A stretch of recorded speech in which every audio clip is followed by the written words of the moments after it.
Hello, everybody. Welcome back to my series of podcasts. Today, I have a very special guest, and I'm super excited to have a discussion with her because she is really thinking out of the box and beyond. So, Ayse Birsel, we met through Marshall Goldsmith, and she's one of Fast Company's most creative people in 2017. And is one of the Thinkers 50 rather list of the 30 management thinkers most likely to shape the future of organizations, which is really relevant in today's time. She's the author of Design the Life You Love and gives lectures on design the work you love to corporations. Ayse is the co-founder of Birsel and SEC, the award-winning design and innovation studio, and consults to Amazon, Colgate, Palmolive, Herman Miller, GE, IKEA, the Scan Foundation, Staples, and Toyota, among others. Her work can be found in the permanent collection of the Museum of Modern Art. I never had that in my show. Welcome, Ayse. Antonio, great to be here. Thank you for inviting me. Thank you for being with us. I really appreciate it. I don't think we see many people like you with your skills and your experience in the project management world, in the world of projects. And so can you briefly tell us who you are and how did you end up in where you are today? Smallly about your progress and where you are today. Great. So I'm based in New York. We're sheltering in place in Midtown, but I'm originally from Turkey, and I am an industrial designer by training and have designed many things that probably some of your listeners have already used, from office systems to potato peelers to even toilets for companies like Herman Miller, Toto, Toyota, Nissan, Target, you name it. And really my expertise is in thinking differently, using my design process, deconstruction, reconstruction, and helping project managers and chief design officers, marketing officers, deconstruct serious problems and reconstruct them, understanding that you need to break your preconceptions to be able to create new solutions, and that you can create multiple solutions, almost permutations of ideas when you reconstruct, to be able to choose the best one, the one that rises to the top. And so how, thank you, Ayse. How would you, let me continue what you're saying. How do you choose the best idea? Do you have any tricks? Because at the outskirts, many ideas looks great. Yeah, so that is a great question. I think one of the key points about choosing the best idea is to understand basically how are you turning your constraints into opportunities, and instead of fighting your constraints and wishing, oh, you know, I wish I had more budget, I wish we could sell this for more, I wish we could, you know, invest in a longer term tool. It's to take your constraints and say, with these constraints, how could we think differently and make something that is low cost but high performance, for example. How could we do more with less? And that, a lot of that is something that I love using. It's dichotomy resolution. So it's bringing what you need and what you want together. Less is more is a great example. We design a lot of systems, from office systems to systems thinking. And it's really about what are the essential pieces that will bring the most value. Okay. It's kind of appropriate for the time we're in, you know? Absolutely. It's really about what's essential. Going back to the core maybe sometimes and refocusing. Absolutely. So it's also understanding, like, I think multidisciplinary collaboration is very important so that you can build on each other's ideas, but you have to get your team to agree on what you're collaborating and what are your goals. I find that a lot of teams that we work with, when we meet them, we ask them, for example, to define themselves in a metaphor. You know, what do you think you're here to do?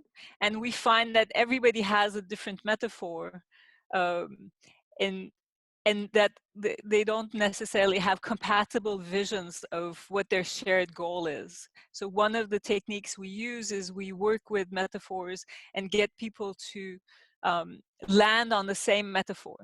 So I'll give you an example. We worked with one of the leading athletic, wear manufacturers, and Yep.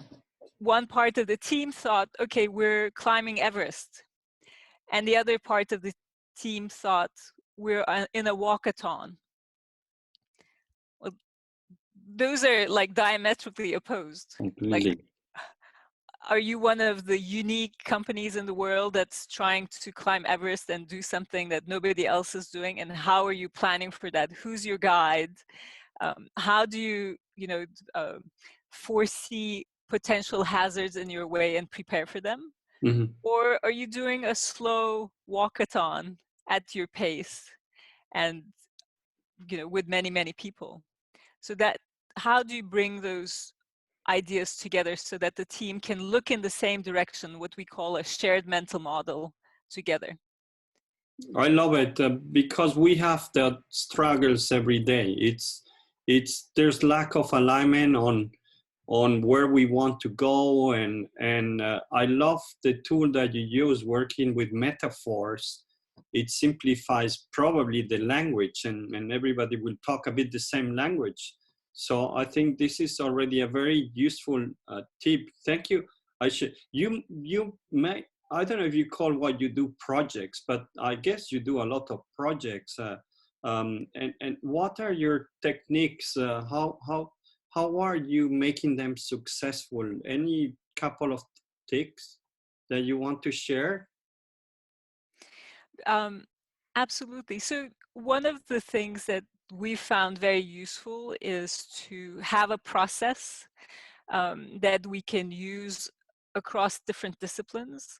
And so our process is deconstruction, reconstruction, but we've simplified it to a point where we can teach anyone how to deconstruct and reconstruct any topic. So my book, Design the Life You Love, helps people deconstruct and reconstruct their life. And since we all have a life, it's like a shared project. It means that I can teach the process, our design process, to anyone. And you could be as young as like a teenager, 13 years old, or as old as 90 years, and deconstruct and reconstruct your life. So when you now take that to a project team, what we try and do is have a process that takes us from what we know today to what we can imagine in the future, and think together so we can build on each other's ideas.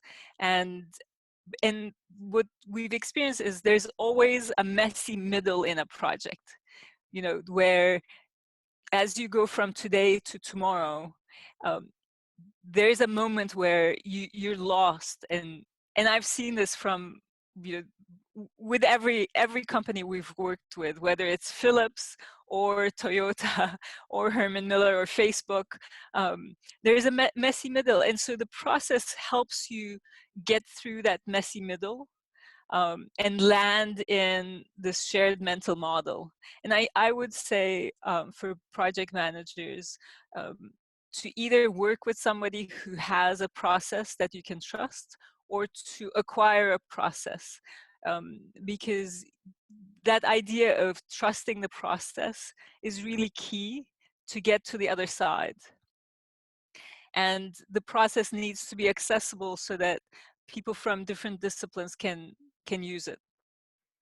Again, this is something that resonates. We have a friend in common, Alam Mulally and Marshall, Yeah. and they both have their process, which I think for me, process has been something a bit boring and routine, but you are the third person, bright thinker who brings the process back to the table and say Marshall is for the executive coaching, Alam Mulal is for running a corporation and their team, and you put the process here for translating ideas into reality. So I think this is something that will resonate a lot with project managers, because we have processes, but we don't have process on the innovation side. So this is another big addition that you're bringing to us.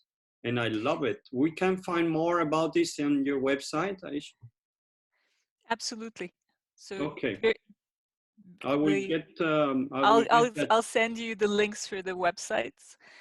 And Antonio, you're making me think that process works in two ways. You can use a process to design your team, for example.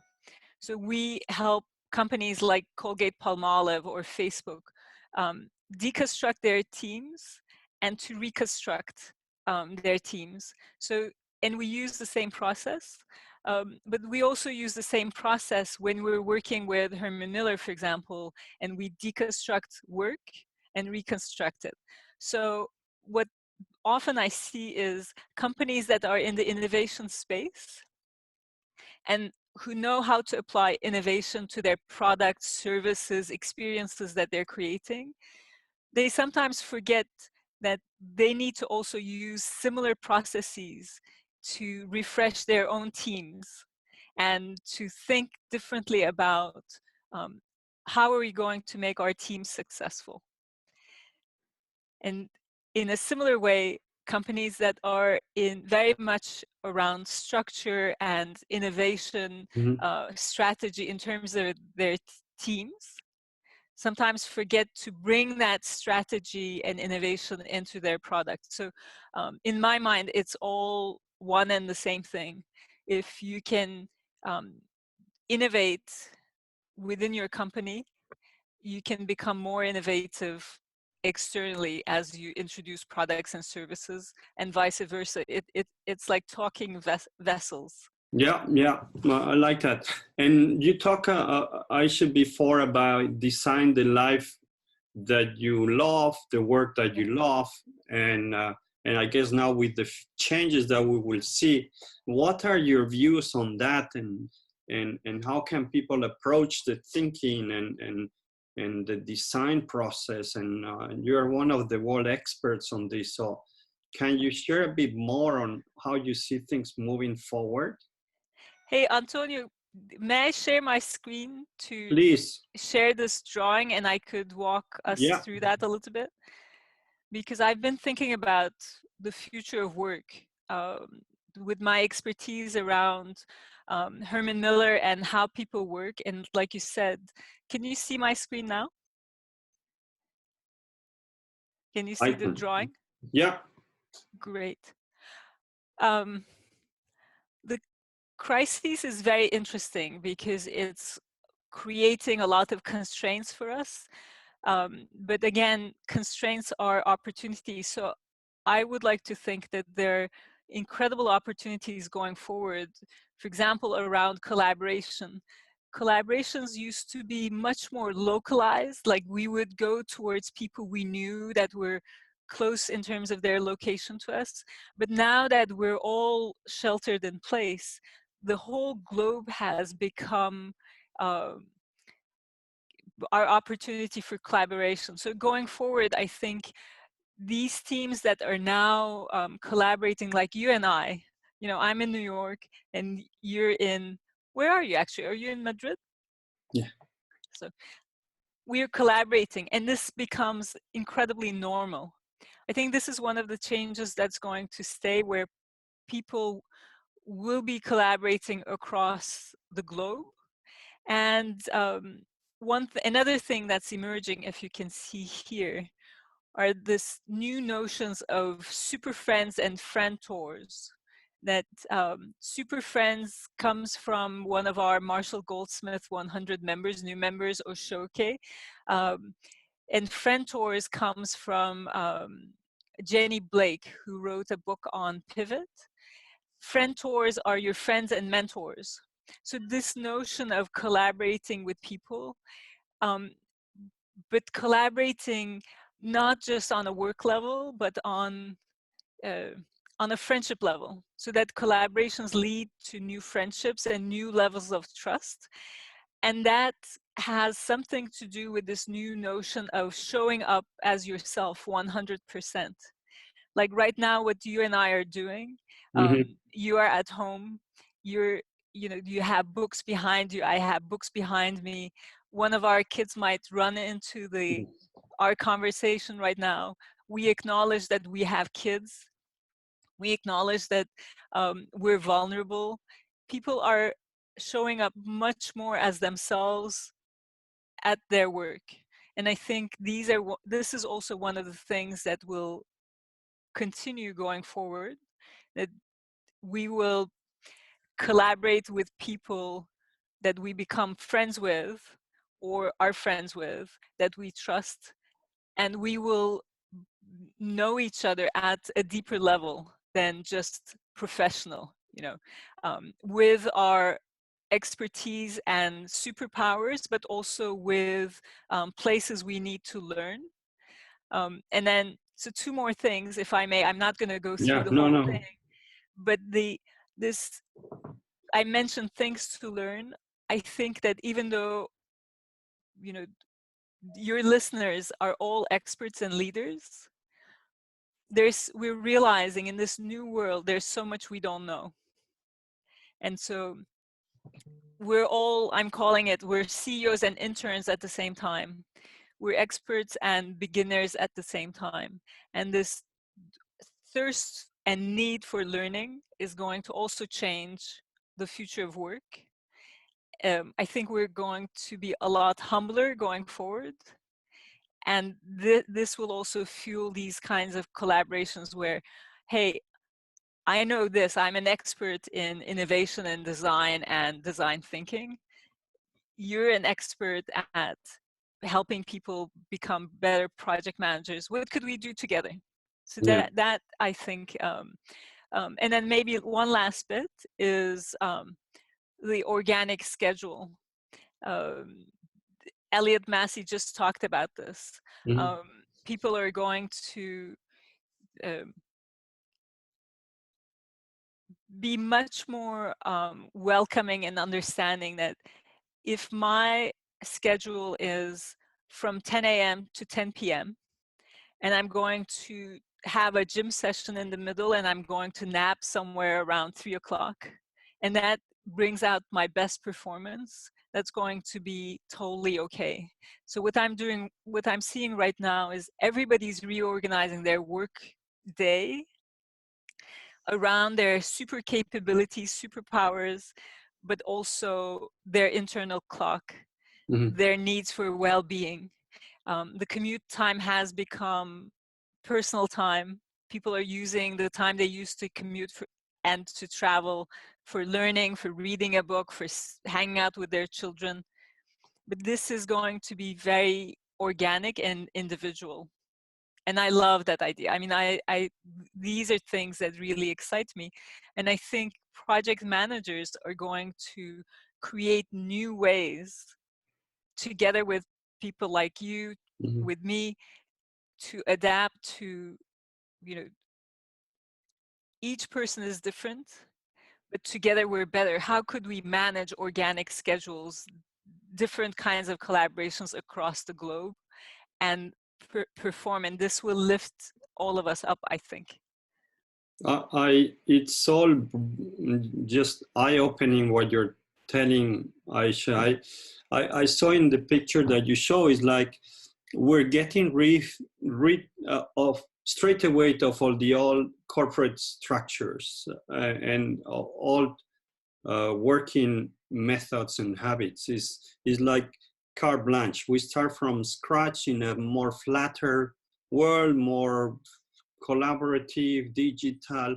I talk about moving into the project economy. So we're going to be doing projects, more projects, more projects. But the way you put it, I think it's just came to my mind that the old is like 2 months ago, we had these hierarchical corporates, and now suddenly they're washed away in the way that you presented.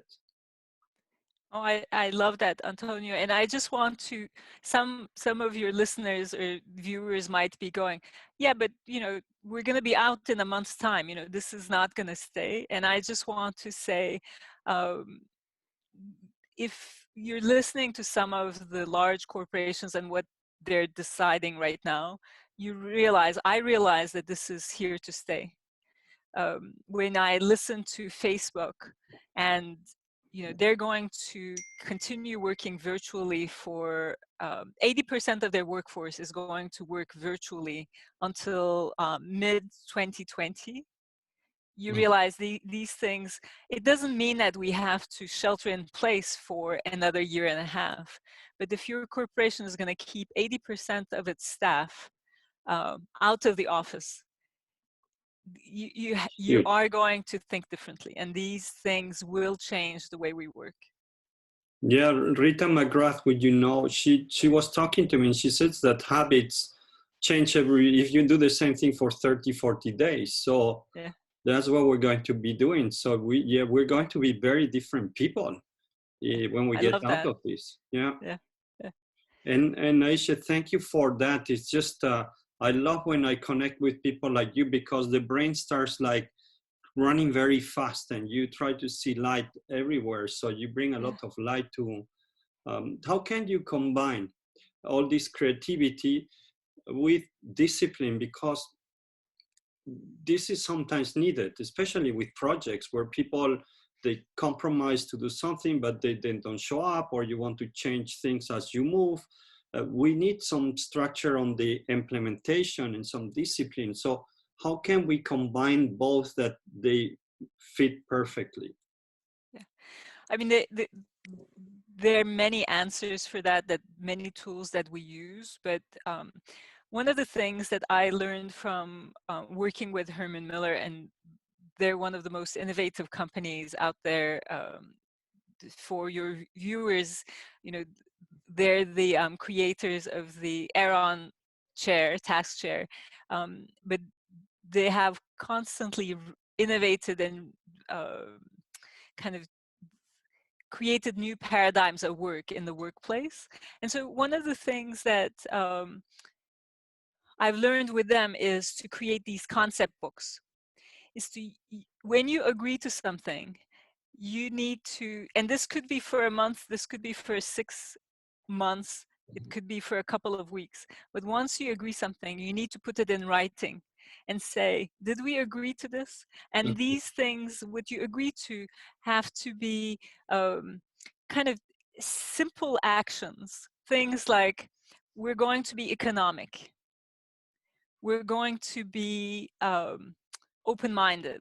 You can create your B statements, what I call B statements, and explain a little bit, like, what do we mean by being economic? Like, are we saying we're going to choose one screw and use it across the whole product line, Yeah. Or are we saying we're going to be economic in that our meetings are going to be maximum 30 minutes long? So you get to define what you mean by that, but you agree to it.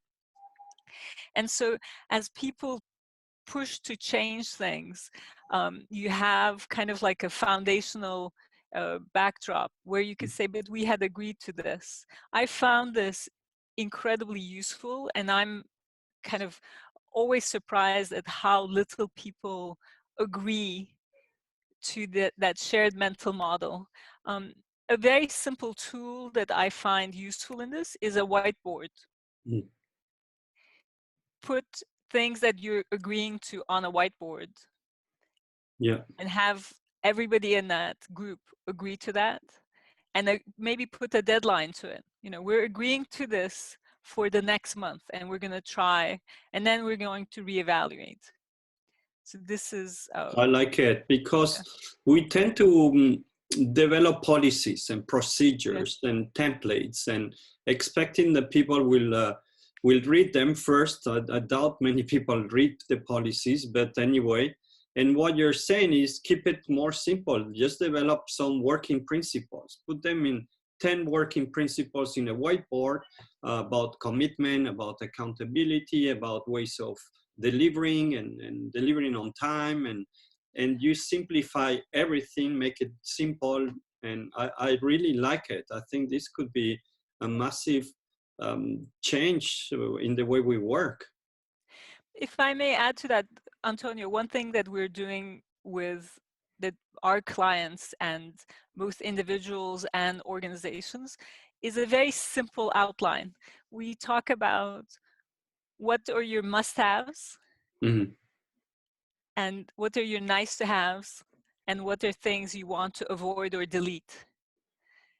And so we ask them, if you want, you could do it in terms of work, but it's even better if you could do it in terms of work, family, and well-being.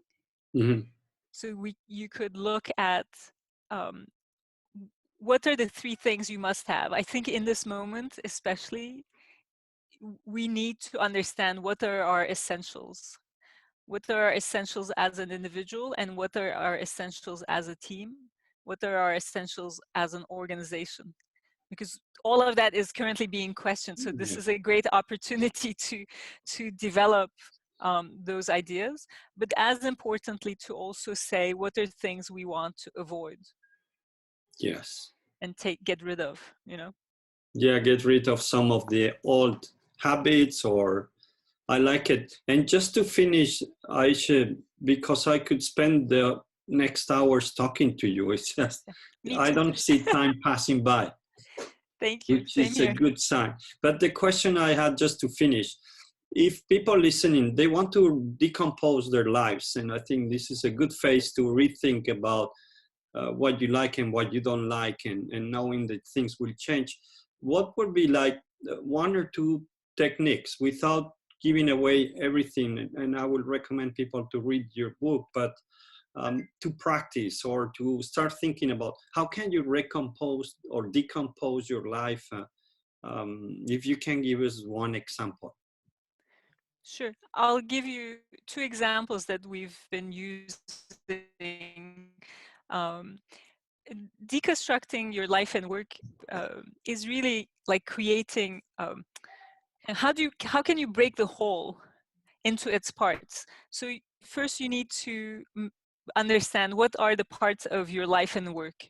So, and then you kind of go about listing things under each part and break those building blocks into its smaller parts. Yeah. And as you break those things, what you're breaking is your preconceptions, but also you're understanding what something is made up of. So when you say work, it's like this massive topic, but what's inside there?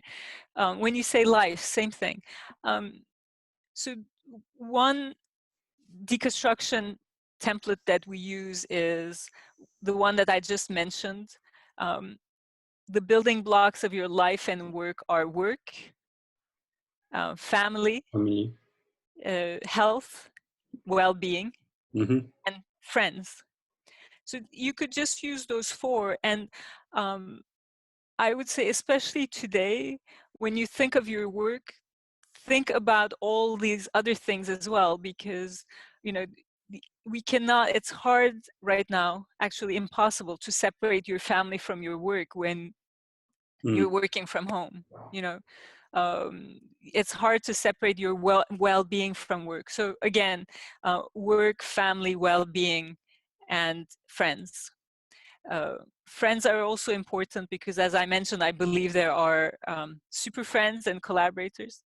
So this is one way of doing it. May I give you a second version? Yes. A more meta version is that's also in my book, is to think of 4 quadrants as: what's the emotion of my work, what's the physical of my work, what's the intellect of my work, and what's the spirit of my work. And it looks at the same thing from two different angles. So the emotion of my work right now might be, I'm really anxious about translating my work from in-person to virtual, for example. The physical of my work might be Zoom, working from home, with advantages and disadvantages, right? There's some great things about working from home. You can do it in your pajamas. The disadvantage, and you could choose to work from your garden or your balcony. The disadvantage could be, you know, my kids, you know, are interrupting me all the time. The intellect of your work is really interesting. It's everything that has to do with your thinking process. So what's my thinking process? What do my collaborations look like? How can I turn constraints into opportunities? You could just, like, everything that you're doing intellectually could go into that list. And then the spirit of your work. I've found in these days, helping other people have risen to the top. The spirit of my work is about helping others. But the spirit of your work could be bring your full self to work. It could be honesty. It could be gratitude. So once you deconstruct and you start to see the parts and pieces of your life, I won't get into the whole, there's, like, I talked about metaphors, for example. You could then think about, well, what's the metaphor of my work? Okay. And what can I learn from that? But when you come to reconstruction is knowing you can't have everything. So that brings us to what I mentioned earlier. What are your must-haves? So you could choose, what are my must-haves in terms of the emotion of the work I love, the intellect of the work I love, the physical of the work I love, the spirit of the work I love. And what are the things I need to avoid? So very short. I hope that that helps. But you know, your listeners or viewers, I should say, could reach out to us, and we could send them some more tools. I'm also doing, Antonio, virtual teas every Wednesday at 5 p.m. Yes. New York time. So if anybody is interested, we're now, we have opened it to everyone who's interested, and it's an hour where we use some of these tools and think differently. And it's a great way to get out of our heads for an hour. I know it's a little bit late, like in Spain, In Europe. our 5 is 11 p.m. We weren't really thinking globally yet when we started them. So, yeah.